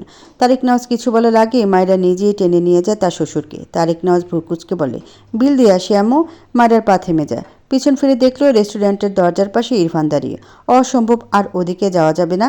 মেঘে হেসে বলল, বাবা ওদের আমি পরে দিয়ে দিব, আপনি আমার বাড়ি নিয়ে চলুন প্লিজ। তারেক নওয়াজ ভ্রুকুচকে বলে, তোমার কি কোনো প্রবলেম হয়েছে আম্মু? মায়েরা আমতা আমতা করে বলল, সে কি বলবে, তার ছেলের বউ বাইরের এক ছেলের সাথে ঝামেলা বাঁধিয়ে এসেছে। হঠাৎই পেটে হাত দিয়ে বলল, বাবা আমার মারাত্মক বাথরুমে পেয়েছে, প্লিজ চলুন। তারেক নওয়াজ থতমত খেয়ে বলল, আচ্ছা আম্মু চলো। মায়েরা একবার উকি দিয়ে দেখলো ইরফান এদিকে আসছে, তাকে এখনও দেখেনি। সে দৌড়ে গাড়ির অপর পাশে গিয়ে বসলো। তারেক নওয়াজ মায়েরার ব্যবহারে খানিকটা অবাক হয়েছে। মেয়েটা বেশ চঞ্চল, গ্রামের মেয়ে একটু একটু এমন হয়। তবে মায়েরা কয়েক ধাপ এগিয়ে মনে হলো। ছেলের বউ হিসেবে খারাপ লাগলো না। এরপর তিনি গাড়িতে উঠে ড্রাইভারকে গাড়ি স্টার্ট দিতে বললেন। মায়েরা স্বস্তি নিঃশ্বাস ফেলল, এই যাত্রা বেঁচে গিয়েছে। ইরফান বেশ কিছুক্ষণ দাঁড়িয়ে এদিক ওদিক তাকালো, রাগে মাথা ফেটে যাচ্ছে, সব কিছু অসহ্য লাগছে। হন হন করে তার সাইড করে রাখা গাড়িতে উঠে বসে। তখনই তার ফোনে রিং হয়। বিরক্ত হয়ে পকেট থেকে ফোন বের করলে দেখে তার মা। ফোঁস করে শ্বাস ফেলে রিসিভ করে। বলো। এপাশ থেকে রুমা নেওয়াজ বলে, তোমার খালামণির এসেছে, বাসায় এসো। ইরফান বেশ কিছুক্ষণ চুপ থাকে, কোনো আনসার করে না। তার মা আবারও বলে, বাচ্চাদের মতো পাগলামি করবে না, তোমার খালামণি তোমাকে দেখতে চেয়েছে, আশা করি আজ শুদ্ধর বাসায় না গিয়ে এখানে আসবে। ইরফান এবারেও চুপ। গাড়ির স্টিয়ারিং শক্ত হাতে চেপে ধরে। রাগ কমেনি বিন্দু মাত্র। একটু আগের রাগ কমার আগেই মনে পড়ল বাড়িতে এক বাচ্চা আছে যাকে তার গলায় তার মা বাবা ঝুলিয়ে দিয়েছে। সে রাগে কথা বেরোচ্ছে না। রুমা নেওয়াজ তেজা গলায় বলে, তোমরা বাবা ছেলে পেয়েছোটা কি বলবে? তোমার বাবা আমার কথা শোনেনি, এখন যখন বিয়েটা হয়ে গিয়েছে তুমি আমার কথা শুনছো না। মায়ের ভেজা কণ্ঠে ইরফান কিছুটা দমে গেল। চোখ বুজে শ্বাস ফেলে বলল, আসছি। এই বলে কল কেটে তার বাড়ির দিকে গাড়ি ঘোরায়। ইনায়া তার খালা সাথে জাহারা আর জাহারার ভাই জাহিদ ইরফানের বাসায় এসে পৌঁছেছে সন্ধ্যায়। ইয়ানা মন খারাপ করে বসে আছে। সে তার ভাবিকে দেখার জন্য এত এক্সাইটেড। এসে দেখে তার ভাবি বাসাতেই নেই, তার বাবা নিয়ে ঘুরতে বেরিয়েছে। ইনায়া ডাইনিং টেবিলে বসে নাস্তা করছে, তার পাশের টেবিলে জাহারা বসে। আশেপাশে বারবার চোখ বোলায়, কিন্তু কাঙ্ক্ষিত মানুষকে দেখতে না পেয়ে হতাশার নিঃশ্বাস ফেলে। কিছুক্ষণ পর ইনায়াকে জিজ্ঞেস করে, ইরফান ভাই কোথায়? ইনায়া খেতে খেতে বলল, শুদ্ধ ভাইয়ের বাসায় হয়তো, আম্মু কল করেছিল, চলে আসবে। যারা খুশি হলো কথাটা শুনে, কিন্তু ইরফান ভাই বিবাহিত ভাবতেই মুখটা কেমন যেন মলিন হয়ে গেল। কিছুক্ষণ পর জাহিদ এসে ইনায়াদের উল্টে পাশে বসে। ঠিক সেই সময়ই কেউ বেল বাজায়। কাজের মেয়ে রীতা যেতে নিলে জাহিদ তাকে থামিয়ে নিজেই যায়। ইরফান এসেছে হয়তো, এই ভাবনায় সে নিজেই দরজা খুলতে যায়। ইরফানের সাথে তার দহরম মহরম সম্পর্ক নয়, তবে টুকটাক কথা বলে। যদিও সে ইরফানের চেয়ে 2 বছরের ছোট। দরজা খুলে সামনে তার খালু তারেক নেওয়াজকে দেখে সালাম দেয়। পাশে মায়রাকে দেখে অবাক হয়ে বলে, খালু এটা ইরফান ভাইয়ের বউ? তারেক নেওয়াজ মৃদু হেসে বলে, হ্যাঁ। জাহিদ মায়রার দিকে হাত বাড়িয়ে বলে, hi, nice to meet you. Myra আমতা আমতা করে অপরিচিত ছেলের সাথে হাত মেলাবে কেমন যেন লাগছে। নিজের সংকোচন কাটাতে না পেরে ছোট করে একটা সালাম দিল। জাহিদ ভ্রুকুচকে সালামের উত্তর নিয়ে তার হাত সরিয়ে আনে। তার খালুর দিকে তাকিয়ে বলে, এই ছোট পুতুলকে কোথায় পেলেন খালু? তারেক নওয়াজ ভেতরে যেতে যেতে বলে, ভাগ্যে ছিল তাই পেয়েছি। মায়েরা বোকাচোকে জাহিদের দিকে চেয়ে আছে। জাহিদ হেসে বলে, তুমি তো অনেক ছোট, আমি তোমাকে তুমি করেই বলছি। তোমার নাম? মায়েরা জোরপূর্বক হেসে উত্তর দেয়, জি, মায়রা ইসলাম। জাহিদ সাইড দিয়ে বলে, ওকে, আমি তোমাকে নাম ধরে ডাকলে মাইন্ড করবে? তুমি আমার চেয়ে অনেক ছোট। ইরফান ভাইয়া বেশ রাগী, ভাইয়া অনুমতি দিলে কনফার্ম তোমাকে নাম ধরে ডাকবো। ওকে? মায়েরা বিরক্ত। এক পাগলি থেকে ছাড়া পেয়ে আরেক বেয়াদবের পাল্লায় পড়লো। ধ্যাত, তবুও জোরপূর্বক হেসে মাথা নাড়ালো। জাহিদ সাইড দিয়েছে দেখে দ্রুত ভেতরে যায়। জাহিদ দরজা আটকে এগিয়ে যায়। ভেতর থেকে ইরফানের খালায় বেরিয়ে সোফায় বসে। জাহিদ মায়রার পাশে দাঁড়িয়ে বলে, আমি এরকম একটা কিউট পুতুল চাই আম্মু। How sweet. জাহেদের কথা সবাই হাসলো। জাহেদের মা বলল, তোমার জন্য মেয়ে ঠিক করেছি আমরা। জাহেদ মন খারাপ করে বলল, এমন কিউট বাচ্চা পুতুল ছাড়া বিয়ে করব না, ডিসিশন ফাইনাল। জাহেদের কথায় মায়েরা বেশ বিব্রত বোধ করছে।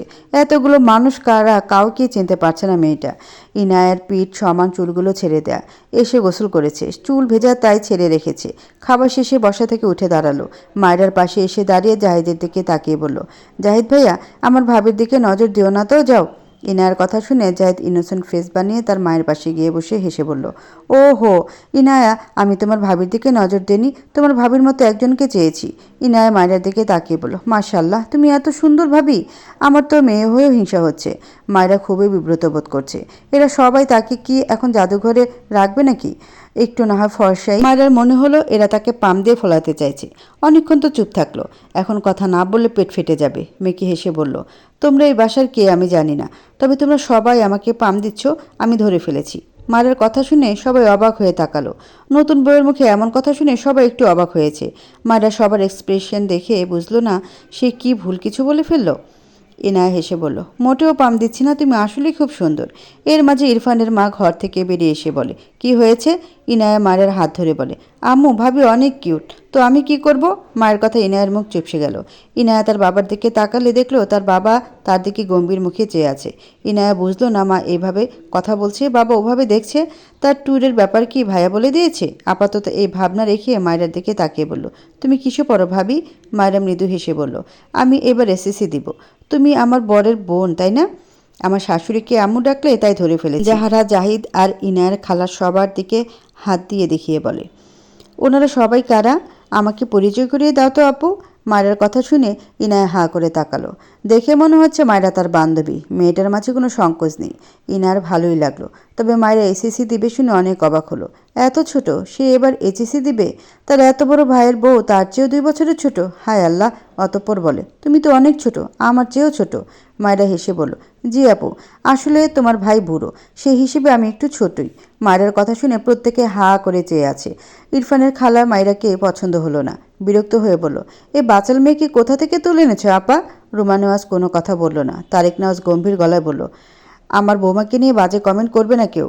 তারেক নেওয়াজের কথায় জাহারার মা চুপ হয়ে গেল। কিন্তু মায়েরা হেসে এগিয়ে এসে বলল, আন্টি, আপনি আমাকে বাচাল বলে আমি অনেক খুশি হয়েছি। আপনি জানেন আমি পেটে কথা জমিয়ে রাখতে পারি না বলে আমার হার্ট আপনাদের চেয়ে অনেক বড়। আমি গ্যারান্টি দিচ্ছি, এক্ষুনি পরীক্ষা করলে আমার হার্ট সবচেয়ে ভালো পাওয়া যাবে। মায়েরার কথা ইরফানের খালা বিরক্ত হলো। পাশ থেকে জাহিদ হাততালি দিয়ে বলল, কারেক্ট বলেছ তুমি মায়েরা। মায়েরা ভ্রুকুচকে বলল, মারা কি? জাহিদ হেসে বলল, তোমার নাম? মায়েরা মুখ বাঁকিয়ে বলল, আমার নাম মায়েরা, নট মারা। জাহিদ মাথা চুলকে বলল, ওহ সরি, বলতে ভুলে গিয়েছিলাম। যাহারা বিরক্ত, চরম বিরক্ত মায়েরার উপর। কেন যেন ভীষণ রাগ লাগছে। ইচ্ছে করছে মায়েরার গালে ঠাস ঠাস করে থাপ্পড় লাগিয়ে দিতে।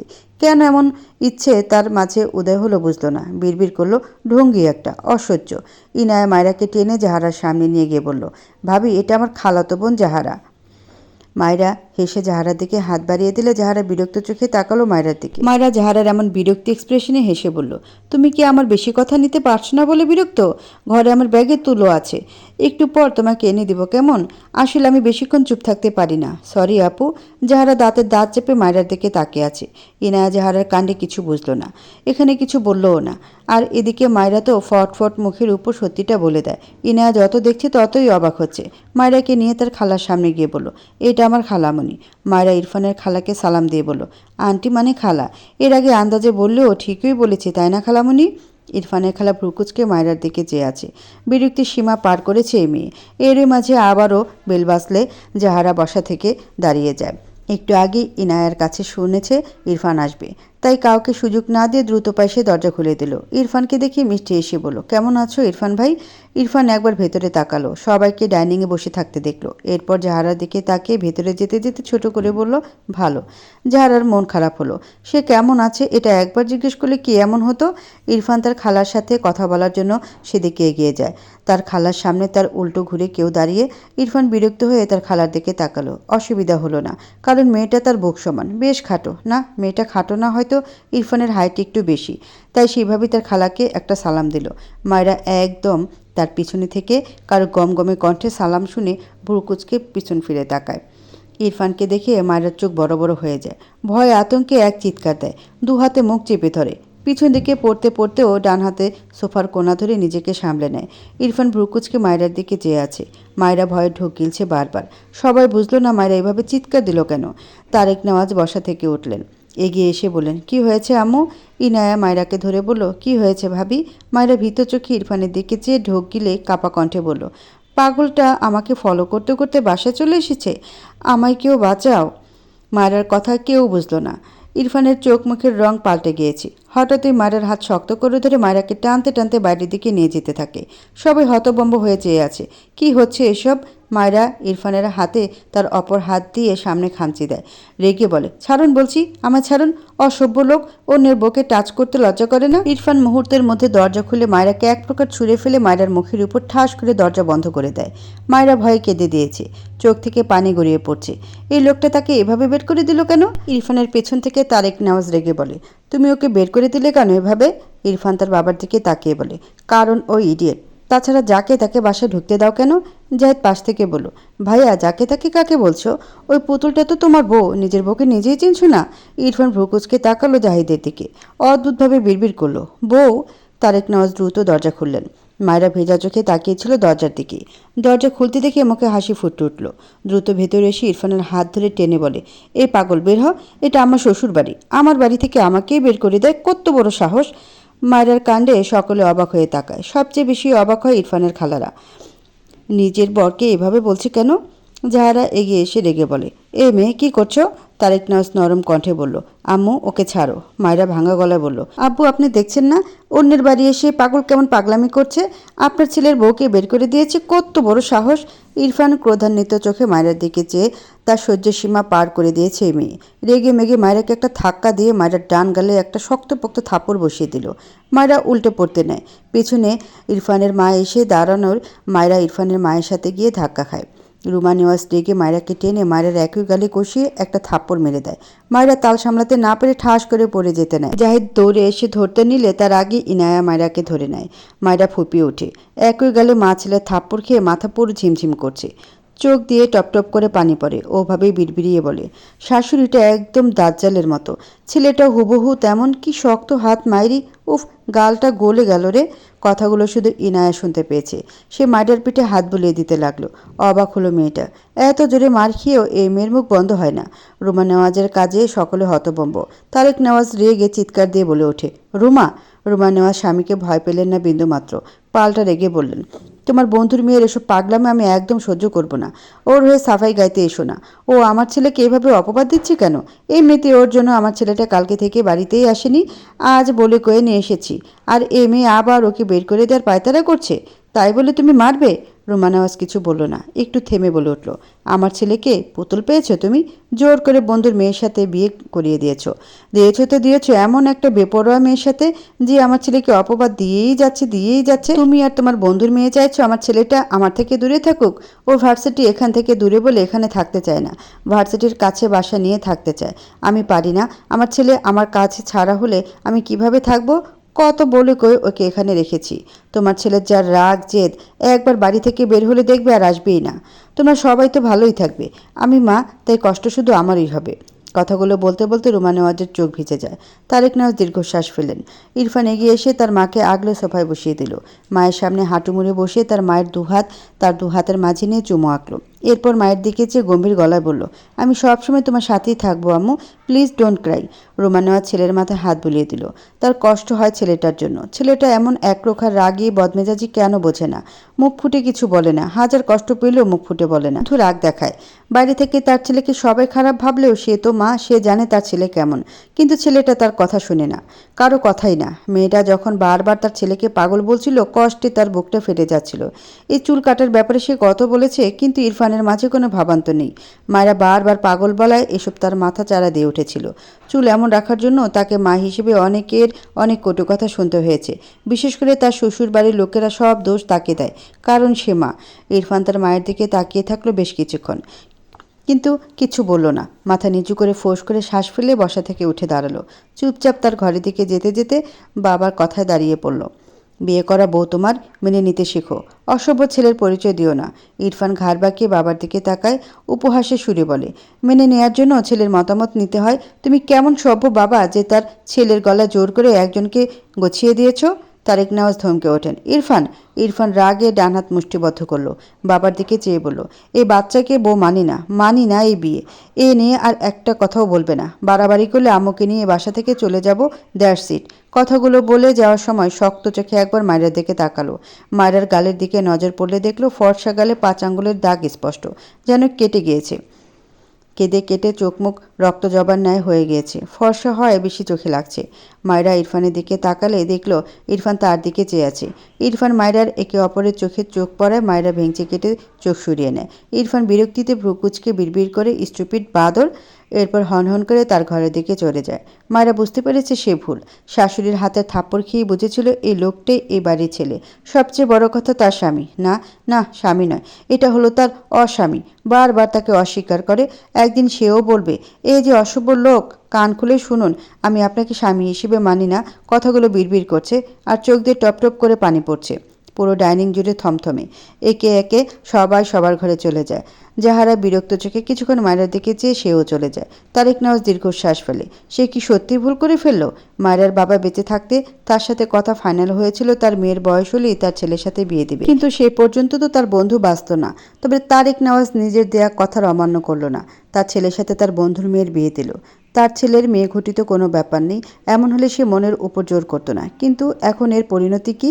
কথাগুলো ভাবতেই তারেক নেওয়াজের কপালে চিন্তার ভাঁজ পড়ল। ভাবনা রেখে এগিয়ে গিয়ে মায়েরার মাথায় হাত বুলিয়ে বলে, তোমার বাবা আছে তোমার সাথে, বুঝেছো আম্মু? একদম মন খারাপ করবে না, কেমন? মায়েরা ছলছল দৃষ্টিতে তাকায় তারেক নেওয়াজের দিকে। নিজের বাবার কথা মনে পড়ল। তার বাবাকে ঠিক করে মনেই নেই, ঝাপসা ঝাপসা মনে পড়ে। মায়েরার মনে হয় তার বিয়ে হয়ে সে তার হারানো বাবাকে ফিরে পেয়েছে। তারেক নেওয়াজ তার ঘরের দিকে যেতে যেতে গম্ভীর গলায় বলল, ইনায়া, আমার ঘরে একবার এসো। ইনায়া ওকে বাবা বলে সম্মতি দেয়। জাহিদের মন খারাপ হয়। এত সুন্দর একটা পুতুলের মতো বউকে মা ছেলে মিলে মারল। আহারে! মায়ের পাশে গিয়ে বলে, এই যে কিউটি, তুমি যে বললে তোমার হার্ট ভালো, কাঁদলে কিন্তু হার্ট ভালো থাকে না। মায়েরা দুহাতে মুখ মুছে হেসে বলে, আমি কাঁদছি না, এই যে হাসছি। ইনায়া জাহিদ দুজনেই অবাক হয়। মায়েরা মেয়েটা বেশ ইন্টারেস্টিং তো। জাহিদ হেসে বলে, তুমি খুব ভালো মায়েরা। মায়েরা বিরক্ত হয়ে বলল, আপনি না বললেও আমি জানি আমি ভালো। আপনি কি ভাবছেন আমার মা ছেলে মেরে গেল অমনি আমার দোষ? কখনো না। আমি ভালো বলে মেরেছে, বুঝলেন? আসলে পৃথিবীতে ভালো মানুষের কদর নেই, সেটাই প্রমাণ হলো। মায়েরার কথায় ইনায়া জাহিদ দুজনেই অবাক হয়। কি মেরে বাবা! স্বামী শাশুড়ির হাতে মার খেয়ে স্বামীর মুখে এসব শুনেও এ তো দিব্যি কাঁদছে আর হাসছে। মায়েরা কিছু না বলে তার ঘরের দিকে যেতে যেতে বলে, বাই বাই, আবার দেখা হবে। ইনায়া হাঁ করে তাকিয়ে আছে। একে কেন্দ্র করে এত কাহিনী, মারও খেয়েছে এ মেয়ে। এখন এমনভাবে কথা বলছে যেন দুঃখ তাদের। আর মায়েরা হলো এই পৃথিবীর সবচেয়ে সুখী মানুষ। ইনায়া মাথা ভর্তি চিন্তা নিয়ে তার বাবার ঘরের দিকে গেল। জাহিদে অবাক হয়ে ঘরে গেল। এদিকে মায়েরা বারবার গাল গড়িয়ে পড়া চোখের পানি মুছতে ব্যস্ত। আবার মুখে হাসি, ভাঙা গলা বিড়বিড় করে, অস্বামী একটা। আমাকে বলে এই বাচ্চাকে বউ মানি না এই বিয়ে। একদিন তার সব চুল কেটে তাকে টাক করিয়ে আমিও বলবো এই টাকলাকে আমি বর হিসেবে মানি না এই বিয়ে। আমায় চেনে না। ইনায়া তার বাবার ঘরের সামনে গিয়ে বলে, বাবা আসবো? তারেক নেওয়াজ ইজি চেয়ারে বসে চোখ বুজে আছে। গম্ভীর গলায় বললেন, এসো। ইনায়া গুটি গুটি পায়ে ঘরের ভিতরে প্রবেশ করে। বাবার সামনে গিয়ে দাঁড়ালে তারেক নেওয়াজ উঠে দাঁড়ায়। ইনায়া ভয় পাচ্ছে সে ট্যুরের ব্যাপারে বাবা জেনেছে কিনা, জানলে খুব বকবে। তারেক নেওয়াজ বেশ কিছুক্ষণ ইনায়ের দিকে তাকিয়ে থেকে হঠাৎই ইনায়ের ছেড়ে রাখা ওড়নার এক পাশ তুলে মেয়ের মাথা ঢেকে দেয়। ইনায়া অবাক হয়ে তাকায় বাবার দিকে। তারেক নেওয়াজ ইনায়ের থুতনিতে হাত রেখে মৃদু হেসে বলে, তুমি বড় হয়েছ, সবসময় নিজেকে এইভাবে ঢেকে রাখবে, বুঝেছো আম্মু? ইনায়া জিভ দিয়ে ঠোঁট ভিজিয়ে বলে, আমি তো বাইরে হিজাব পরেই বের হই বাবা। তারেক নেওয়াজ মৃদু হেসে বললেন, আমার আম্মু বড় হয়ে গিয়েছে, বিয়ে দিতে হবে তাকে। তোমার খালাতো ভাই কিন্তু বেশ বড়, তার সামনে এভাবে আর খোলামেলাভাবে থাকবে না, কেমন? আমার আম্মু ভীষণ দামি, আমি চাই আমার আম্মু নিজেকে ঢেকে রাখুক। ইনায়া বাবার কথায় তার বাবাকে জড়িয়ে ধরে বলল, ওকে আব্বু, জায়েদ ভাইয়ের সামনে আর মাথার কাপড় ফেলবো না, ডান। তারেক নেওয়াজ মৃদু হাসে। রোমান নেওয়াজ পিছনে দাঁড়িয়ে একটা মলম এগিয়ে দিয়ে বলে, ইনায়া, এটা ওই মেয়েটার গালে লাগিয়ে দেও। ইনায়া বাবাকে ছেড়ে মায়ের দিকে তাকালো। মায়ের হাত থেকে মলম নিয়ে বলল, ওকে আম্মু, আজ মেয়েটার সাথে তুমি থাকবে, বুঝেছ? ইনায়া অবাক হয়। তার মাই মেয়েটাকে মারল, আবার আড়াল থেকে তার কত সুন্দর যত্ন নিচ্ছে। তারেক নাজ মৃদু হাসে। তিনি জানেন তার স্ত্রী হঠাৎ রেগে যাই করুক, উপর থেকে যেমনই হোক ভেতরটা ভীষণ নরম।